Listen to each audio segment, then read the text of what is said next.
Another day and another random video for you with some very random information. So I told you these videos are going to be all over the place. We're going to talk about things at Costco. We're going to talk about Trader Joe's. We're going to talk about fun places to visit. We're going to see some fun things. We're going to give you some really random places, some throwbacks, some futuristic, you name it, we're going to talk about it. Today I'm going to talk to you about another one of my hobbies, and we will probably talk about this pretty regularly as things come along. But I like to grow a lot of fruits, vegetables, you name it, at our house in Chandler, Arizona. And I like to grow a lot of things that people say, you can't grow that in Arizona. I'll tell you what, you can. One of the things that you can grow in Arizona that grows really well is mangoes. Here you see, this is a cotton candy variety of a mango. So it's a designer mango, and they call it cotton candy because it's not fibrous like some mangoes can be. It's also very, very sweet. So it's a very sweet, non-fibrous mango, and it is absolutely delicious. And you can see, I don't know if you can see it, there's another one over there.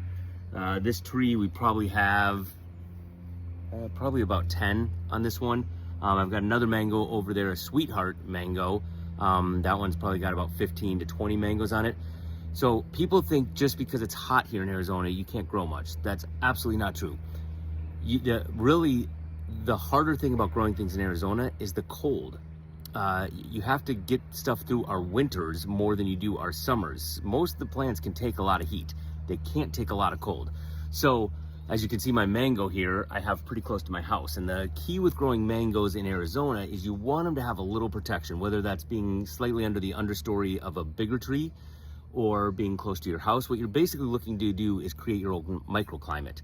So, you have your big climate that you live in Arizona, and then a microclimate is when you have a smaller area that has a little different climate because of protection from like a house. So the house naturally during the winters keeps everything around it a little bit warmer.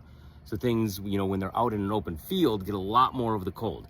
So things like mangoes, bananas, stuff like that you want to grow here in Arizona, if you can give it a little bit of a microclimate, it does a lot better because it has protection during the winter. And then during the summer, you don't necessarily need quite as much protection. When they're younger, they like some extra shade as they kind of grow into that full sun from Arizona.